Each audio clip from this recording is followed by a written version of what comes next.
దాన్ని పటిష్టంగా వేసిన తర్వాత ఇప్పుడు మోడీ గవర్నమెంట్ ఈ బిల్లు ఈ సవరణలతోని బిల్లు తెస్తుంటే ఈ క్రమంలోనే ఈ 3-4 నెలల్లోనే ప్రతి దగ్గర యూపీ, రాజస్థాన్, కేరళ, తెలంగాణ, కర్ణాటక అన్ని రాష్ట్రాల్లో ఈ మధ్యలోనే మళ్ళీ అంటే ఒక వైపు కేంద్ర ప్రభుత్వం వక్ఫ్ బిల్లులో సవరణలు తెస్తుంటే ఇక్కడనేమో మళ్ళీ అరాచకాలు జరుగుతున్నాయి.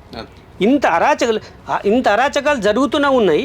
ఇంకా విచిత్రం ఏంటంటే కేరళలో వక్ఫ్ ఇతరుల భూమినే తమ భూమిగా క్లెయిమ్ చేస్తుంది. కర్ణాటకలో జరుగుతుంది.